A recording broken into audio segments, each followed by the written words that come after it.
بسم اللہ الرحمن الرحیم۔ سارے پارلیمنٹرین صبح سے ادھر موجود ہیں، وزیر اعلیٰ صاحب کے ہمراہ آئے تھے۔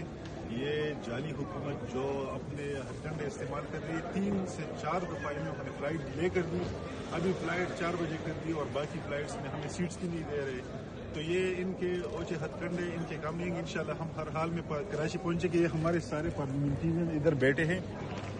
اور ایئر بلو کی انتظامیہ 3 سے 4 دفعہ ان لوگوں نے فلائٹ ڈیلے کر دی، کیونکہ وہ نہیں چاہتے کہ ہم اپنے وزیر اعلیٰ کے ساتھ کراچی پہنچے، لیکن ہم ہر حال میں پہنچیں گے انشاءاللہ۔ پارلیمنٹرینز کی بڑی تعداد ادھر بیٹھی ہے، اس میں منسٹرز بھی ہیں، ایم پی ایز بھی ہیں، اور انشاءاللہ ہم پہنچیں گے کراچی، اور کراچی میں ہم اسٹریٹ موومنٹ کی جو خان صاحب نے ہدایت دی ہے انشاءاللہ اس کا شروعات کریں گے، اور کراچی میں 3 سے 4 روز جو دور آئے وزیر اعلیٰ کے ہمراہ رہیں گے، اور انشاءاللہ اس موومنٹ کو کامیاب بنائیں گے۔ باقی ہمارے جو ادھر پارلیمنٹرین ہمارے ساتھ کھڑے یہ بھی کہیں گے کہ یہ جعلی حکومت کیسے ہتھکنڈے استعمال کر رہی ہے۔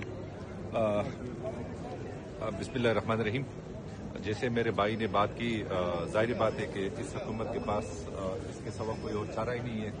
کہ وہ یہ اوچا ہتھکنڈے استعمال کرے، لیکن انشاءاللہ ہم پر امید ہے ہم ہر حال میں کراچی جائیں گے، اور خان صاحب کو جو ڈائریکشن ہے اسٹریٹ موومنٹ کے حوالے سے اس کے ساتھ ساتھ سین صاحب کے ساتھ وہاں پہ انشاءاللہ اس چیز کو انیشیٹ وہاں سے لیں گے اور پروموٹ بھی کریں گے، اور فردن گاؤں گلی گلی میں جا کے لوگوں کے ساتھ ملیں گے اور ان کا پیغام لوگوں تک پہنچائیں گے۔ باقی ایئر بلو کے حکام سے ہماری یہی اپیل ہوگی کہ خدا را اپنی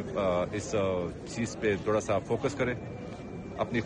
اس چیز کو ایئر لائن کو تباہ و برباد ان لوگوں کے لیے نہ کریں۔ کل آپ کے جہاز میں کوئی نہیں جائے گا، جس طرح ہمارے سے سب کچھ ہو رہا ہے، باقی مسافر بھی ہمارے سے فلائٹ پہ جا رہے ہیں، تو ظاہر بات ہے یہ اس ملک کا، اس ادارے کا اور اس ایئر لائن کا بھی نقصان ہے اور ہمارا بھی نقصان ہے۔ ہمارے حوصلے بلند ہے اور حال میں انشاءاللہ ہم نے کراچی پہنچ کے